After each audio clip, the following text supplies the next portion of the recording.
Hello दोस्तों, मैं अभिषेक नारायण चौहान स्वागत करता हूँ आप सभी क्लास 12th के स्टूडेंट्स का। प्यारे दोस्तों, आज की क्लास में हम चैप्टर नंबर 4 जो कि हमारा द रेड ट्रैप को बहुत ही अच्छे से इसकी हिंदी एक्सप्लेनेशन के साथ समझने वाले हैं। हमारे फ्रेंड्स, चैप्टर नंबर 4 को बहुत ही अच्छे से समझेंगे तो प्लीज़ वीडियो के अंत तक बने रहें। और चूँकि चैप्टर जो है बहुत ही बड़ा है, इसीलिए हम 2-3 पार्ट में इसे समझेंगे, ठीक है। तो आज ये वीडियो जो है हमारा पार्ट फर्स्ट का है। और प्यारे दोस्तों, आइए शुरुआत करते हैं आज की क्लास का। लेकिन अगर आप यूपी बोर्ड के स्टूडेंट हैं तो तुरंत चैनल को सब्सक्राइब कर लीजिए भैया, क्योंकि पर डे आपकी क्लासेज यहाँ शाम 8 बजे होती हैं। तो पर डे आप क्लासेस को अटेंड किया करिए। और दोस्तों, आइए देर न करते हुए शुरुआत करते हैं आज की क्लास का। लेकिन आप लोग प्लीज़ प्लीज़ प्लीज़ वीडियो को अंत तक देखें, ठीक है। उसके बाद आप कोई डिसीजन लें कि आपको समझ में आ रहा है या नहीं। आइए शुरुआत करते हैं आज की क्लास का। The red trap. Red trap का मतलब होता है चूहेदानी, ठीक है। अब चूहेदानी, ये देखिए, ये आकार बना हुआ है चूहेदानी का। अब यहाँ पर जो स्टूडेंट्स गांव से बिलोंग करते होंगे वो शायद चूहेदानी जानते भी होंगे। तो ये बनी हुई है आपकी चूहेदानी, ठीक है। जो ना देखें वो देख लें। तो द रेड ट्रैप मतलब क्या होता है? रेड ट्रैप मतलब होता है चूहेदानी, ओके। अब यहाँ पर हम समझते हैं अबाउट द ऑथर, यानी लेखक कौन है इसके। तो सेल्मा लेंजरलोफ इसके लेखक हैं chapter number 4 the red trap की, ठीक है। तो सेल्मा लेंजरलोफ का जन्म 1858 में और मृत्यु 1940 में हुई। तो Selma Lagerlof was a Swedish writer, ये स्वीडन के, ठीक है, लेखक थे। Whose stories have been translated into many languages, जिनकी कहानियाँ, ठीक है, कई भाषाओं में अनुवाद की गई हैं। अब ये देखिए, अ यूनिवर्सल थीम, एक सार्वभौमिक विषय। थीम मतलब होता है विषय बाबू, ठीक है। तो अ यूनिवर्सल थीम एक सार्वभौमिक विषय runs through all of them. Runs मतलब चलता है, थ्रो मतलब के माध्यम से, ऑल ऑफ देम, ठीक है, यानी उनमें से। अ बिलीफ एक भरोसा, that the essential goodness in human being can be awakened through the understanding and love. A believe एक भरोसा, दैट द एसेंशियल गुडनेस जो मानव की आवश्यक अच्छाई है, इन ह्यूमन बीइंग यानी मानव जाति में, कैन बी अवेकेंड यानी जगाया जा सकता है, थ्रू अंडरस्टैंडिंग एंड लव समझ और प्यार के जरिए से। दिस स्टोरी यानी यह कहानी, इज सेट एमिस्ट, सेट मतलब होता है स्थित होना, ठीक है, और एमिस्ट मतलब होता है के मध्य। तो this story is set amidst, यह कहानी स्थित है द माइंस ऑफ स्वीडन, यानी स्वीडन के, ठीक, माइंस की जो खाने हैं, ठीक, माइंस मतलब क्या होता है? खान, वहाँ के बारे में। आगे बढ़ते हैं हम लोग। रिच इन आयरन ओर, तो जो खाने हैं, ठीक है, उनमें लौह अयस्क की मात्रा अधिक होती है। और मतलब होता है अयस्क, ठीक है। which figure large in history in the which figure large in the history and legends of that country, which figures जिसका आकार लार्ज बहुत ही बड़ा है, इन द हिस्ट्री यानी इतिहास में, and legend of that country, ठीक है, और उस कंट्री की किंवदंतियाँ हैं। The story is told somewhat, ये जो कहानी है, इज टोल्ड यानी बताती है, somewhat in the manner of a fairy tale, ठीक है। ये जो कहानी है एक परी कथा के बारे में बताती है। फेरी मतलब क्या होता है? परी, और टेल मतलब कथा, तो परी कथा के बारे में बताती है। अब आइए हम लोग बढ़ते हैं आगे, शुरुआत करते हैं अपने चैप्टर की। तो माय डियर फ्रेंड, बहुत ही ध्यान से पढ़िएगा, और जो डिफ़िकल्ट वर्ड्स हैं उन्हें, उनकी वर्ड मीनिंग मैं बताता रहता हूँ, तो उन्हें आप लोग अपनी किताब ले लीजिए और वीडियो को पॉज करके उनके मीनिंग्स को लिखते चलिए। तो प्यारे दोस्तों, आइए बढ़ते हैं आगे हम लोग, क्योंकि जब तक हम आगे नहीं बढ़ेंगे तो हमारा चैप्टर एंड नहीं होगा। तो बहुत ही ध्यान से समझिएगा, पूरा फोकस्ड होकर, ठीक है। एक ही बार में आपको समझ जाना चाहिए, भूलना नहीं है आपको। शुरुआत करते हैं। वंस अपॉन अ टाइम, तो आप लोगों ने बहुत ही पहले कहानी में पढ़ा होगा वंस अपॉन अ टाइम, ठीक है।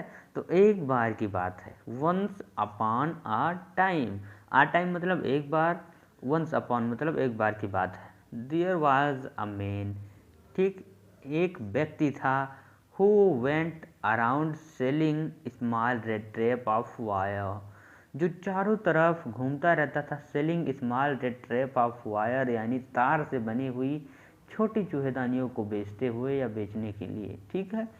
ही मेड, वह बनाता था, देम हिमसेल्फ, देम मतलब यहाँ से क्या तात्पर्य है, उन चूहेदानियों से, तो ही मेड देम हिमसेल्फ, वह उन चूहेदानियों को स्वयं से बनाता था, एट ओड मोमेंट्स, विषम स्थितियों में, from the material he got by begging, उसके बनाने के लिए यानी चूहेदानी को बनाने के लिए जो मटेरियल यूज़ होता था उसे वो भीख मांग कर लाता था इन द स्टोर्स, यानी जो किराना स्टोर्स या जो भी उस सामान के स्टोर्स होते हैं वहाँ से, और एट द बिग फार्म, या फिर बिग बड़े बड़े फार्म्स से भीख मांग कर लाया करता था उस चूहेदानी को बनाने वाले सामान को, समझिएगा।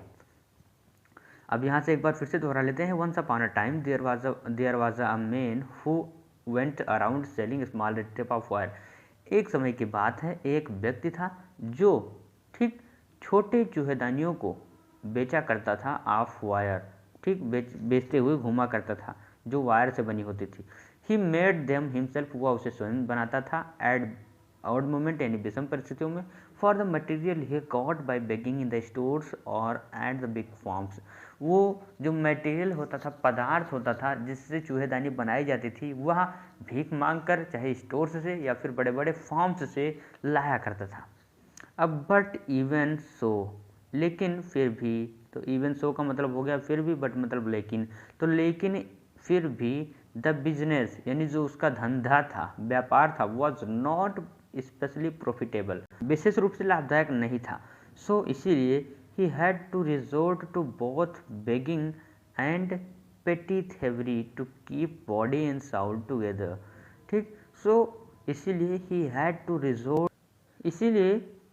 रिजोर्ट यानी उसे सहारा लेना पड़ता था, तो बोथ यानी दोनों का। अब किसका, द बेगिंग यानी भीख मांगने का, एंड द पिटी थेवरी और छोटी मोटी चोरियां करने का, to keep body and soul together यानी अपने जीवित रहने के लिए। इवन सो, फिर भी, हिज क्लोथ्स यानी उसके कपड़े, वर इन रेक्स, रेक्स मतलब फटे होना, फिर भी उसके कपड़े फटे होते थे। हिज चीक्स यानी उसके गाल, वर सनकन यानी सिकुड़े हुए थे, पिचके हुए थे, ठीक है। एंड और हंगर ग्लीम्ड, और जो भूख थी वो ग्लीम्ड यानी क्या, उसकी आंखों से झलक रही थी, ठीक है, यानी झलकती हुई प्रतीत हो रही थी उसकी आंखों में। ओके दोस्तों, एक बार फिर से यहाँ से समझ लेते हैं। But even the business was not specially profitable, लेकिन विशेषकर उसका जो बिजनेस था, व्यापार था, वो लाभदायक नहीं था। इसीलिए वह ठीक दो चीज़ों का सहारा लिया उसने, किसका, एक बेगिंग यानी भीख मांगने का, और दूसरा छोटी मोटी चोरियाँ करने का, यानी to keep body and soul together यानी अपने जीवित रहने के लिए। इवन सो, फिर भी, हिज क्लोथ वर इन रेक्स यानी उसके कपड़े फटे होते थे, हिज चीक्स वर सनकन यानी उसके गाल पिचके होते थे, and the hunger gleamed in his eyes, और जो भूख है वो उसकी आंखों में साफ झलकती रहती थी। आप लोगों ने भिखारी देखा है? भिखारी किस प्रकार होते हैं? बहुत ही पतले पतले फटे हुए कपड़े, ठीक है, और फटे हुए कपड़े, पिचके हुए गाल, सेम कंडीशन यहाँ भी था, क्योंकि ये भी क्या था, भिखारी था। ओके माय डियर फ्रेंड्स, तो हम लोग बढ़ते हैं आगे। एक बार कमेंट कर दीजिए अगर आपको वीडियो समझ में आ रहा हो, या अगर मुझसे कोई गलती हो रही हो, ठीक है, मेरे पढ़ाने की प्रक्रिया में अगर मैं अच्छे से ना एक्सप्लेन कर रहा हूँ, ज़्यादा तेज़ पढ़ा रहा हूँ, तो भी आप बता सकते हैं, ठीक है। आगे से आपकी वीडियो में सुधार किया जाएगा। आगे बढ़ते हैं।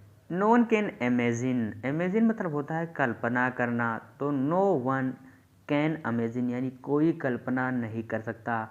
हाउ सैड कितना दुखी, एंड मोनोटोनियस मतलब होता है नीरस, तो कोई कल्पना नहीं कर सकता कि कितना दुखद और नीरस life can appear to such a vagabond, कि कितने दुखी और नीरस जीवन ऐसे वेगाबोंड यानी घुमक्कड़ व्यक्ति, ठीक है, व्यतीत करते हैं। हु प्लोड्स अलोंग द रोड, ठीक है, जो सड़क के किनारे किनारे क्या चलता रहता है, left to his own meditation यानी अपने स्वयं के विचारों को छोड़कर, लेफ्ट मतलब होता है छोड़ना, और मेडिटेशन मतलब होता है विचार, तो अपने स्वयं के विचारों को छोड़कर, but one day this man had fallen into a line of thought, but लेकिन वन डे एक दिन दिस मैन यानी यह आदमी हैड फॉलन यानी गिर गया into a line of thoughts, ठीक, एक लंबी श्रृंखला वाले विचारों में, which really seemed to him entertaining, जो वास्तव में इसे क्या मनोरंजक प्रतीत हो रही थी। He had naturally been thinking of his red trap, ठीक, वह स्वाभाविक रूप से अपने चूहेदानियों के बारे में सोच रहा था। When suddenly, ठीक, जब अचानक ही was struck by the idea, अचानक उसके दिमाग में एक विचार आया, that the whole, कि पूरा, अब आगे बढ़ते हैं, अब यहाँ पर क्या आ गया, that the whole world about him, तो उसने क्या कहा, इस पूरे संसार के बारे में कहा कि the whole world यानी पूरा संसार, with its land, और इसकी जो भूमि है यानी धरती, पूरा संसार और इसकी धरती, and seas और सागर, its cities इसके शहर, and villages और इसके गांव।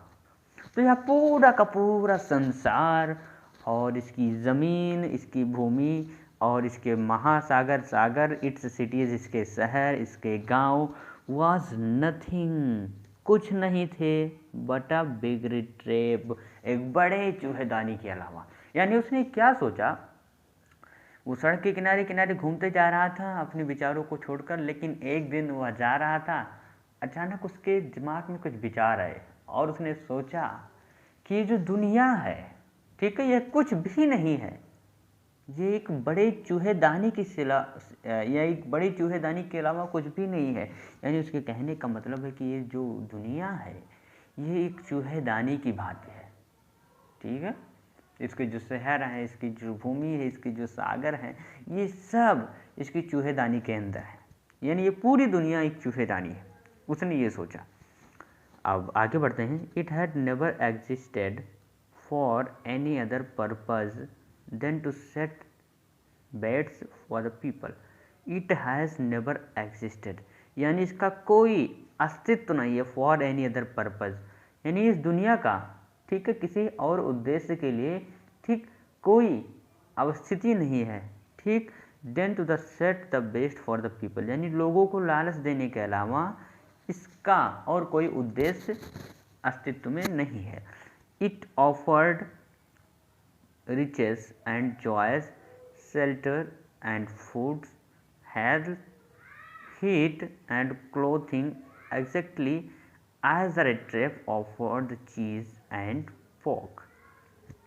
अब हम समझते हैं, इट ऑफर्ड या लालच देता है या अवसर देता है, रिचेस यानी धन का या धन का लालच देता है, संपत्ति का लालच देता है, एंड जॉयस और सुख का लालच देता है, शेल्टर यानी आश्रय आवास का लालच देता है, एंड फूड और भोजन का लालच देता है, हीट गर्म का लालच देता है यानी गर्मी का, ठीक है, क्लोथिंग यानी कपड़े का लालच देता है, एग्जैक्टली एज यानी ठीक उसी प्रकार, एग्जैक्टली यानी ठीक उसी प्रकार, एज जैसे, द रेड ट्रैप जैसे चूहेदानी में, ऑफर्ड यानी लालच दिया जाता है, चीज़ यानी किसका, पनीर।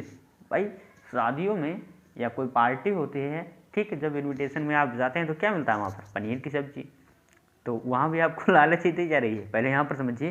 तो एग्जैक्टली यानी ठीक उसी प्रकार, एज जैसे, द रेड ट्रैप ऑफर्ड ठीक उसी प्रकार जैसे चूहेदानी में लालच दी जाती है, चीज़ यानी पनीर की, एंड और पोर्क, पोर्क मतलब होता है सुअर का मांस, जैसे ठीक उसी प्रकार चूहेदानियों में पनीर और चूहे की मांस की लालच दी जाती है, एंड और एज सुन एज और जैसे ही, anyone let himself be tempt और जैसे ही कोई अपने आप को, ठीक है, उस लालच में लेके जाता है, टू टच द बेट और उसे छूता है, किसे, उस लालच को जो बेट लगाया जाता है, it closed in on him तो वो चूहेदानी उसे अपने अंदर बंद कर लेती है, एंड और then everything came to an end फिर सब कुछ समाप्त हो जाता है। अब हम यहाँ पर समझ लेते हैं, वो कह रहा है कि इस दुनिया का एक दूसरे को लालच देने के अलावा और कोई उद्देश्य नहीं है। ठीक है, ये दुनिया सभी को धन, आनंद या सुख, आश्रय, भोजन, गर्म और कपड़े ठीक उसी प्रकार लालच के रूप में देती है जैसे एक चूहेदानी में किसी चूहे को लालच दिया जाता है। ठीक, एक पनीर लगाकर या फिर सूअर का मांस लगाकर, और जैसे ही वो चूहा ठीक अपने आप को आगे बढ़ाता है उस बेट के लालच में, ठीक है, और जैसे उसे टच करता है वो चूहेदानी उसे बंद कर लेती है, और क्या होता है फिर संसार समाप्त हो जाता है। And then everything came to an end, फिर सब कुछ समाप्त हो जाता है। बढ़ते हैं प्यारे दोस्तों हम लोग आगे। ओके, कमेंट करते रहिए भैया। The world had of course never been kind to him. The world यानी जो संसार है, ऑफ कोर्स, ठीक है, सचमुच, the world of course never been kind to him, संसार सचमुच उसके प्रति दयालु नहीं है। सो इसीलिए it gave him unwanted joy, इसीलिए यह उसे अवांछित, अनवांटेड मतलब होता है अवांछित, वांटेड मतलब क्या होता है जिसे हम चाहते हैं, और अनवांटेड मतलब ठीक उसी का ये हमारा क्या है, एंटोनिम है। ठीक है, तो जिसे हम नहीं चाहते हैं यानी अवांछनीय, तो so it gave him unwanted joy, इसीलिए यह उसे ठीक एक अनवांटेड जॉय यानी अवांछित खुशी प्रदान करता है। टू थिंक यानी सोचना, इल मतलब है यहाँ बुरा, तो थिंक इल ऑफ इट यानी अपने बारे में बुरा सोचने से उसे एक, अपने बारे में बुरा सोचने से उसे एक अवांछित आनंद मिलता है। इन दिस वे यानी इस तरीके से, it became a cherished pastime of his, it became या बन गया a cherished of pastime of his, it became या बन गया अ चेरिस्ड एक इच्छित, ठीक है, पास टाइम ऑफ हिज या एक उसका इच्छित आनंद बन गया। ड्यूरिंग मेनी ड्रेरी प्लोडिंग्स, ठीक, कई नीरस यात्राओं के दौरान, टू थिंक यानी सोचना, ऑफ पीपल यानी लोगों के बारे में, ही न्यू, ठीक, जिन्हें वह जानता था, who had let themselves be caught in the dangerous snare, ठीक, जिन्होंने अपने आप को उस खतरनाक, स्नेर मतलब होता है डेंजरियस मतलब होता है खतरनाक, स्नेर मतलब होता है जाल, जिन्होंने अपने आप को खतरनाक जाल में फंसने दिया है। And of others who were still circling around the bait, और अन्यों के बारे में, हु वर स्टिल सर्कलिंग जो चक्कर अभी भी चक्कर लगा रहे हैं, अराउंड द बेट यानी उस लालच के चारों ओर अभी भी चक्कर लगा रहे हैं। अब यहाँ पर समझते हैं, the world had of course never been kind to him, ये जो दुनिया थी वास्तव में उसके प्रति दयालु नहीं थी, इसीलिए गेव हिम अनवांटेड जॉय, इसीलिए उसे अपने बारे में बुरा सोचने से, ठीक है, उसे एक खुशी मिलती थी, अवांछित खुशी मिलती थी। ठीक है, it become a cherished of past time, या उसकी एक मनोरंजक इच्छा बन गई। ठीक है, और ड्यूरिंग मैनी डेयरी प्लोडिंग्स, ठीक है, यानी कई नीरस यात्राओं के दौरान, टू थिंक ऑफ पीपल यानी कई नीरस यात्राओं के दौरान वह सोचता रहता था जिन्हें वह जानता था, ठीक है, और जिन्होंने अपने आप को स्वयं उस लालच के जाल में फंसने दिया था, और कुछ अन्यों के बारे में भी सोचता था जो उस लालच के चारों ओर चक्कर लगा रहे थे। ओके माय फ्रेंड्स, तो हम लोग बढ़ते हैं आगे। वन डार्क इवनिंग, एक अंधेरी शाम, as he was trudging along the road, he caught sight a little grey cottage by the roadside. One day, एक अंधेरी शाम, as he was trudging along the road, ठीक, वह सड़क के किनारे किनारे, ट्रजिंग यानी थके हुए चल रहा था, ठीक, ही कॉट साइट यानी उसकी नज़र पड़ी, कॉट साइट मतलब होता है नज़र पड़ना, of a little grey cottage, एक छोटी पुरानी झोपड़ी पर उसकी नज़र पड़ी, बाय द रोड साइड जो सड़क के किनारे पर थी। एंड और he knocked on the door, और उसने दरवाजे को खटखटाया, ठीक, done done, to ask shelter यानी ठहरने के लिए, ठीक, फॉर नाइट यानी वह रात बिताने के लिए, पूछने के लिए। तो उसने दरवाजे को खटखटाया रात बिताने के लिए पूछने के लिए, रात बिताने के लिए। नॉर वाज ही रिफ्यूज्ड, ठीक, नॉर वाज ही रिफ्यूज्ड यानी उसे मना भी नहीं किया गया। रिफ्यूज्ड मतलब क्या होता है, मना करना, तो नॉर वाज ही रिफ्यूज्ड यानी उसे मना भी नहीं किया गया। इंस्टेड इसके बजाय, ऑफ द साउ फेसेस यानी दुखी चेहरे के अलावा, व्हिच ऑर्डिनली मेट हिम उसे साधारण चेहरा मिला। द ओनर यानी उसका घर का मालिक, हु वॉज जो था, एन ओल्ड मैन उस घर का जो मालिक था वह एक बूढ़ा आदमी था। विदाउट वाइफ यानी बिना पत्नी के, और चाइल्ड और बिना बच्चे के, बिना बच्चों के। तो वो जो घर का ओनर था वो एक बूढ़ा व्यक्ति था और उसके पत्नी और बच्चे नहीं थे। Was happy to get someone to talk, अब वो बूढ़ा आदमी भी खुश हो गया क्योंकि वो अकेला था। तो वॉज हैप्पी यानी खुश हो गया, टू गेट यानी पाकर, समवन यानी किसी को, टू टॉक यानी बातें करने के लिए, यानी वो बूढ़ा आदमी भी खुशी हो गया किसी को पाकर बातें करने के लिए। हाँ, कि बहुत दिन से भाई मैं अकेला अकेला रह रहा था और अब कोई मिल गया है तो आज जी भर के बातें करूँगा इससे। तो बूढ़ा आदमी भी खुश और ये भी खुश। ओके, तो was happy to get someone to talk to in his loneliness यानी उसके अकेलेपन में। इमीडिएटली तुरंत, he put the porridge pot, he put यानी उसने रख दिया, द पॉरिज पॉट, पॉरिज मतलब होता है दलिया यानी दाल, पोट मतलब होता है जो मिट्टी का बर्तन होता है उसे हम हांडी बोलते हैं। तो उस हांडी को रख दिया कहाँ पर, ऑन द फायर यानी आग पर। तो तुरंत ही जैसे वह उसका मेहमान आया भिखारी, ठीक है, उसने तुरंत ही एक हांडी ली और उसमें दाल चढ़ा दिया आग पर रखकर। हाँ कि भाई बने हम लोग खाएं। एंड गैब और दिया, हिम सपर यानी उसे रात्रि का भोजन दिया। देन तब, he carved off such a big slice, then he carved off फिर उसने काट कर निकाला, सच अ बिग स्लाइस यानी इतनी बड़ी फाक, from his tobacco roll, roll मतलब क्या होता है, बंडल, अपने तम्बाकू के बंडल से। फिर उसने अपने तम्बाकू के बंडल से, ठीक है, काट कर एक बड़ी सी फाक निकाली। दैट जो, ठीक, इट वॉज इनफ जो पर्याप्त था, both for the strangers pipe जो दोनों, जो पर्याप्त था, बोथ यानी दोनों के लिए, फॉर द स्ट्रेंजर यानी उस अपरिचित व्यक्ति के लिए, अपरिचित व्यक्ति की चीलम में भरने के लिए, एंड हिज ओन और उसके स्वयं की चीलम में भरने के लिए। तो उसने अपने तम्बाकू का बंडल उठाया और उसमें से एक टुकड़ा काट कर निकाला, ठीक, जो उसके और उस अपरिचित व्यक्ति के दोनों की चिलम में भरने के लिए पर्याप्त था। यहाँ पर पाइप जो है चिलम जिसका मतलब होगा। फाइनली अंततः, ही गॉट आउट, ठीक, अंततः he got out an old pack of cards, he got out यानी उसने निकाला, an old pack of card, ठीक, एक पुराना, ठीक है, बंडल वाला कार्ड निकाला। एंड प्लेड मजोलिस और मजोलिस खेला, विथ हिज गेस्ट यानी अपने मेहमान के साथ, अनटिल बेड टाइम यानी सोने के समय तक। ओके माय फ्रेंड्स, तो हम लोग जल्दी बढ़ते हैं आगे क्योंकि चैप्टर है बहुत बड़ा।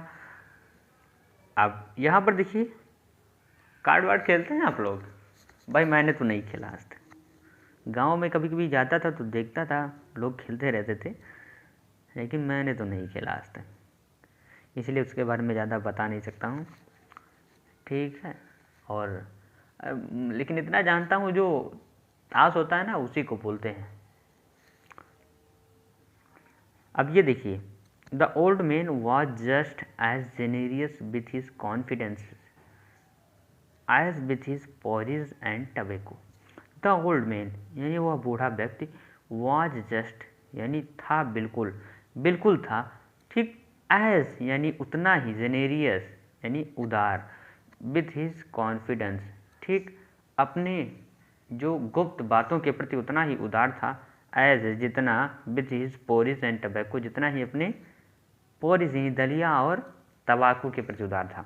The guest was informed, informed मतलब होता है बताया जाना, और ये सेंटेंस है आपका पैसिव वॉइस का, यानी द गेस्ट वॉज इन्फॉर्म्ड यानी गेस्ट को बताया गया, एट वंस यानी तुरंत, तो गेस्ट को बताया ही गया, दैट की इन हिज डेज यानी इन हिज डेज ऑफ प्रोस्पेरिटी यानी उसके सुख के दिनों में हिज होस्ट यानी उसका मेज़बान। तो याद रखिएगा गेस्ट मतलब क्या होता है, मेहमान। होस्ट मतलब मेज़बान। मेहमान किसे कहते हैं, जो आते हैं, और मेज़बान किसे कहते हैं, मेहमान जिसके घर आते हैं। ठीक है, तो होस्ट का एंटोनिम, गेस्ट का एंटोनिम क्या हुआ, होस्ट। क्लियर। तो that in his days of prosperity his host had been a crafter at Ramsjo iron work. तो उसने बताया, किसने, बुढ़े आदमी ने उस भिखारी को, कि जब उसके सुख के दिन थे, ठीक है, तब वह क्या था, एक कृषक था एट रामसो आयरन वर्क यानी Ramsjo iron work and had worked on the land, और उसके ज़मीन पर कार्य करता था, यानी रामसो आयरन वर्क में वह किसान था। अब देखिए, नाउ अब that he was no longer able to do day labour, और अब वह दैनिक मजदूरी करने में सक्षम नहीं था। इट वॉज हिज काऊ, ठीक, या उसकी गाय थी, हुई सपोर्टेड हिम, जो उसने जिसने उसे सपोर्ट किया, उसकी सहायता की। यस, हाँ, दैट बॉसी वॉज एक्स्ट्राऑर्डिनरी, यह गाय जो है असाधारण है। ठीक है दोस्तों, आगे बढ़ते हैं हम लोग। She could give milk for the creamery every day, वह प्रत्येक दिन, ठीक है, क्रीमरी यानी मक्खन के लिए दूध देती है। एंड और लास्ट मंथ यानी पिछले महीने ही हैड रिसीव्ड यानी उसने प्राप्त किया, किसने, उस बूढ़े व्यक्ति ने, ऑल ऑफ 30 क्रोनोर यानी उन सभी दूध जो वो बेचता था, उन सभी का जो मूल्य था उससे प्राप्त किया है, जो थे 30 क्रोनोर। क्रोनोर भैया ये जैसे अलग अलग कंट्रीज़ में, ठीक है, तो ये स्वीडन की करेंसी है, ठीक है, स्वीडन की मुद्रा है। और जैसे इंडिया की बात करें तो यहाँ पर रुपी चलता है, अमेरिका में डॉलर चलता है, तो उसी प्रकार स्वीडन में क्रोनोर चलता था, तो वहाँ की मुद्रा है, तो इसे आप रुपया समझ सकते हैं। तो ऑल ऑफ 30 क्रोनोर यानी उसने 30 क्रोनोर प्राप्त किए थे इन हिज पेमेंट यानी अपने भुगतान में प्राप्त किए थे। द स्ट्रेंजर यानी अपरिचित व्यक्ति मस्ट हैव सीम्ड इनक्रेडिलियस यानी जो अपरिचित व्यक्ति था उसे विश्वास नहीं हो रहा था। For the old man got up, ठीक, got up and went the window, और इसीलिए जो बूढ़ा व्यक्ति था वो उठा, एंड वेंट और गया, टू द विंडो यानी खिड़की तक, टुक डाउन यानी नीचे उतारा, अ लेदर बैग एक चमड़े का पाउच, ठीक, लेदर पाउच एक चमड़े का बैग, व्हिच हंग ऑन जो टांगा हुआ था, ऑन अ नेल, नेल मतलब होता है बाबू कील, ठीक, इन वेरी विंडो फ्रेम यानी खिड़की के ढांचे में लगी एक कील से टंगा हुआ था। एंड और पिक्ड आउट यानी बाहर निकाला, तो पिक आउट मतलब बाहर निकालना। 3 व्रिंकल्ड, व्रिंकल्ड मतलब होता है मुड़े हुए।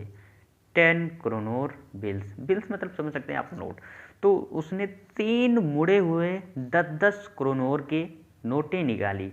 दीज ये ही हेल्ड, ठीक, अप या उसे पकड़े हुए था इन नोटों को, before the eyes of his guest यानी अपने मेहमान की आंखों के सामने पकड़े हुए था। नोडिंग यानी हिला रहा था, नोंगली यानी जानबूझकर, और पकड़कर जानबूझकर हिला रहा था, ठीक, इसलिए हिला रहा था ताकि उसका जो फ्रेंड मतलब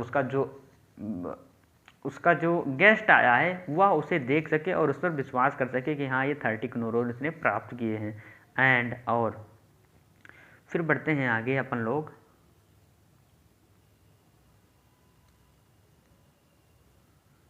देन तब स्टफ्ड दम बैग, ठीक, यानी दोबारा से उसमें ठूस दिया यानी उस इनटू द पाउच यानी उसी बैग में दोबारा से रख दिया।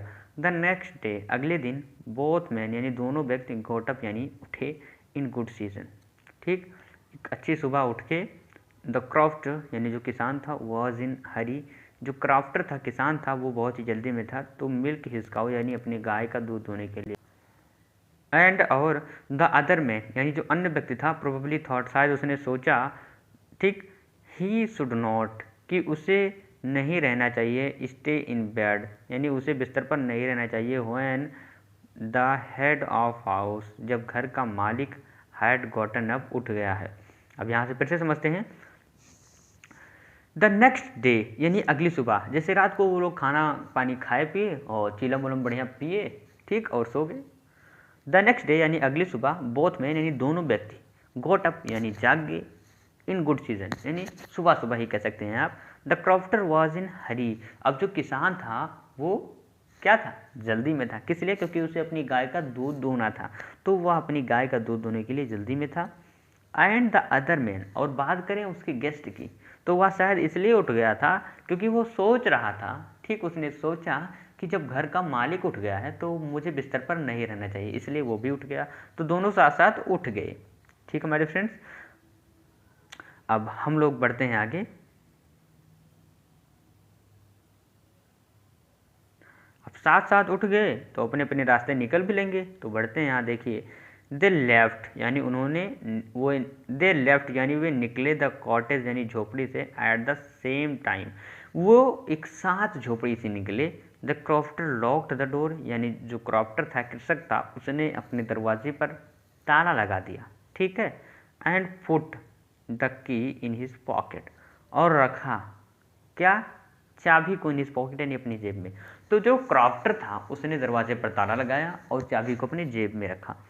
The man with the red trap यानी वो चूहेदानियों वाला जो व्यक्ति था, सैड उसने कहा गुड बाय यानी अलविदा, एंड और थैंक यू धन्यवाद, एंड और thereupon each went in his own way, और तत्पश्चात वे दोनों अपने अपने रास्ते चल दिए, अपने अपने रास्ते, ठीक है। अब देखते हैं, अभी देखेंगे हम लोग, ये जो चूहेदानी वाला व्यक्ति है, अभी हमने पढ़ा था, जस्ट क्या पढ़ा था कि ये अपना पालन पोषण करने के लिए, अपनी जीविका चलाने के लिए चूहेदानी बेचता था। एंड सेकंड ये छोटी मोटी चोरियां भी करता था। तो ये जो 30 करोनोर दिखाए हैं ना उस मिल्कमैन ने, उस कृषक ने, अभी आता है इसे चुराने के लिए। अब हम आगे बढ़ते हैं। बट लेकिन हाफ एन हार लेकिन आधे घंटे लेटर यानी बाद, द रेड ट्रैप यानी चूहे वाला व्यक्ति, पेडलर स्टूड अगेन यानी घूम फिर कर दोबारा आ गया, बिफोर द डोर यानी दरवाजे के सामने। But half an hour later लेकिन आधे घंटे बाद चूहेदानी वाला व्यक्ति घूम फिर कर दोबारा से, ठीक है, उस दरवाजे के सामने आ गया। He did not try to get in यानी वो दरवाजे के अंदर जाने का कोशिश नहीं किया उसने। हाउएवर यद्यपि he only went up to the window, यद्यपि वह खिड़की के पास तक गया। स्मेश्ड अ पेन यानी टक्कर मारी, अ पेन यानी उस जो खिड़की में क्या होता है, कांच लगा होता है, यानी उस कांच पर उसने टक्कर मारी। स्टक इन हिज हैंड यानी अपने जो हाथ है वो अंदर डाले। एंड गॉट होल्ड और पकड़ लिया, ऑफ द पाउच यानी उस बैग को, विथ हिज 30 करोनोर और उस 30 करोनोर वाले बैग को पकड़ लिया। ही टुक द मनी यानी उसने मनी को निकाला, एंड थ्रस इट ठीक टू हिज ओन पॉकेट और इसे अपने पॉकेट में, अपनी जेब में रखा। देन ही हंग और फिर उसने टांग दिया, द लेदर पाउच यानी उस चमड़े के बैग को, वेरी केयरफुली बहुत ही सावधानी पूर्वक, बैक इन इट्स प्लेस ठीक दोबारा उसी स्थान पर, एंड वेंट अवे और वहाँ से भाग गया। अब यहाँ पर पढ़ लेते हैं। तो अभी आपने देखा कि जो कृषक था और उसका जो गेस्ट था, दोनों क्या थे, साथ साथ निकले थे घर से, लेकिन जो चूहेदानी बेचने वाला था, ठीक है बाबू, वो हाफ एन आवर लेटर यानी आधे घंटे बाद फिर घूम कर आ जाता है दरवाजे के सामने, और दरवाजे के अंदर नहीं जाता, वो खिड़की तक जाता है, क्योंकि उसने देखे थे कि खिड़की के पास जो कील है, ठीक है, उसी में उसने टांगे हुए हैं लेदर पाउच और उसी में है 30 करोनोर। तो वहाँ पर पहुँचता है और चूँकि खिड़की में क्या लगा होता है, कांच, उस पर टक्कर मारता है, कांच फूट जाता है, होल हो जाता है, इसीलिए वो हाथ अपने अंदर डालकर उस 30 करोनोर वाले पाउच को, ठीक है, पकड़ लेता है और उसमें से निकाल कर 30 करोनोर अपनी जेब में रख लेता है। फिर ठीक उसी प्रकार आराम से, बहुत ही सावधानी से टांग देता है और भाग जाता है। अब देखते हैं भाग कर जाता है तो जाता कहाँ है। बढ़ते हैं आगे ना, कमेंट कर दीजिए हाँ समझ में आ रहा भाई। As he walked along with the money, जैसे ही वह पैसे के साथ साथ चला इन हिज पॉकेट, अपनी जेब में रखकर, he felt quite pleased with his smartness. Smartness मतलब होता है चतुराई। वह अपनी चतुराई से क्वाइट प्लीज यानी बहुत प्रसन्न हुआ। ही रियलाइज्ड, उसने महसूस किया, आपको सचमुच, that at first he dared not continue on the public highway. उसने महसूस किया कि उसे ठीक पब्लिक हाईवे पर जाने का हिम्मत नहीं हो रहा था, क्योंकि उसने चोरी कर रखी थी। बट मस्ट टर्न ऑफ, तो इसीलिए उसने निश्चय किया कि हमें बदलनी चाहिए, टर्न ऑफ द रोड। ठीक, इसीलिए हमें रोड यानी सड़क बदलनी चाहिए। इसलिए उसने सड़क बदलकर इनटू द वुड्स यानी जंगल की तरफ जाने वाली सड़क पर चल दिया। ड्यूरिंग द फर्स्ट आवर यानी पहले घंटे के दौरान, दिस कॉज हिम नो डिफ़िकल्टली, यानी पहले घंटे के दौरान इसके कारण कोई भी कठिनाई नहीं हुई। Later in the day it become और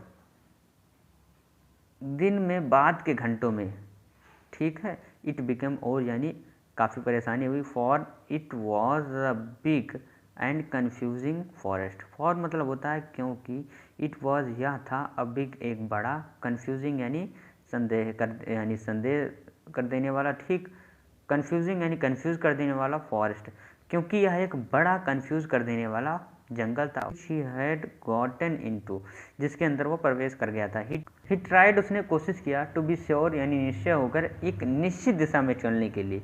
बट द पाथ यानी लेकिन जो रास्ते थे, ट्विस्टेड यानी अजीबोगरीब थे, वेक यानी पीछे, एंड फोर्थ और आगे, सो स्ट्रेंजली बहुत ही विचित्र प्रकार के थे। ही वॉक्ड, वह चला, and walked without coming to the end, वह चलते गया लेकिन अंत तक नहीं पहुंचा, ऑफ द वुड यानी जंगलों के, एंड फाइनली और अंततः, ही रियलाइज्ड, उसने महसूस किया, दैट कि he had only been walking around in the same part of the forest, कि वह ठीक उस जंगल में उसी रास्ते पर बार बार चक्कर लगा रहा था।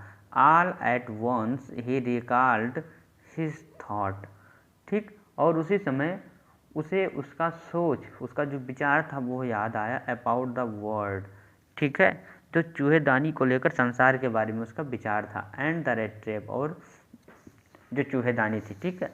नाउ अब his own turn had to come, अब उसके स्वयं की बारी आ गई थी। ही हैड लेट हिमसेल्फ, ठीक, be fooled by a bait and had been caught. He had let himself be fooled, वह मूर्खतावश, बाई अ बेट एक लालच के द्वारा अपने आप को उस जाल में फंसा देता है। द होल फॉरेस्ट यानी पूरा जंगल, विथ इट्स ट्रंक, ठीक, यानी इसके तने, एंड ब्रांचेस और इसकी शाखाएं, इट्स थिकेस्ट इसके झुरमुट, एंड फॉलन लॉक्स और इसके लकड़ों, ठीक, क्लोज्ड इन यानी बंद कर लिया था, अपॉन हिम यानी उसे, लाइक एन इनपेनिट्रेबल प्रिजन एक दुर्गम जेल की भांति, फ्रॉम हुई यानी जिससे, ही कुड नेवर एस्केप जिससे वह कभी बाहर नहीं निकल सकता था। तो उस जंगल के, ठीक है, तनों ने, शाखाओं ने और इसके झुरमुटों ने, इसके लकड़ों ने, क्लोज्ड इन यानी उसे एक दुर्गम जेल की भांति बंद कर लिया था, और जिससे बाहर वो चूहेदानी वाला व्यक्ति कभी निकल नहीं सकता था। तो डियर फ्रेंड्स, आज की क्लास का हम एंड करेंगे इन्हीं पैराग्राफ्स के साथ, और जो हमारे बचे हुए पैराग्राफ्स हैं वो आने वाले वीडियोज़ में बहुत ही अच्छे से हम लोग एक्सप्लेन से समझेंगे। तो प्यारे दोस्तों, एक बार कमेंट कर दीजिए कि आपको यह क्लास कैसी लगी जो आज हम लोगों ने की। दोस्तों, उम्मीद करता हूँ आज की क्लास बहुत ही अच्छी लगी होगी, कोई भी डाउट, कोई भी कन्फ्यूज़न नहीं बचा होगा आपको इस चैप्टर के पैराग्राफ से रिलेटेड जितना हम लोगों ने पढ़ा।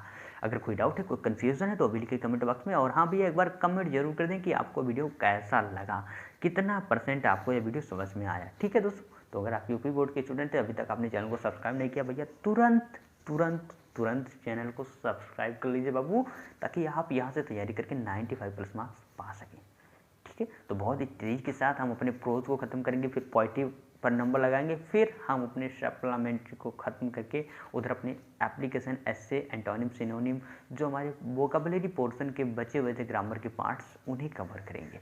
तो प्यारे दोस्तों, मिलेंगे हम लोग कल की क्लास में बहुत ही अच्छे से। तब तक के लिए हमारा इंतज़ार करते रहें, लेकिन अपनी तैयारियाँ भी करते रहें और बहुत ही अच्छे से मिलेंगे कल शाम 8 बजे। Till then keep learning, keep watching, keep improving yourself. See you tomorrow. Good night to all of you my dear friends.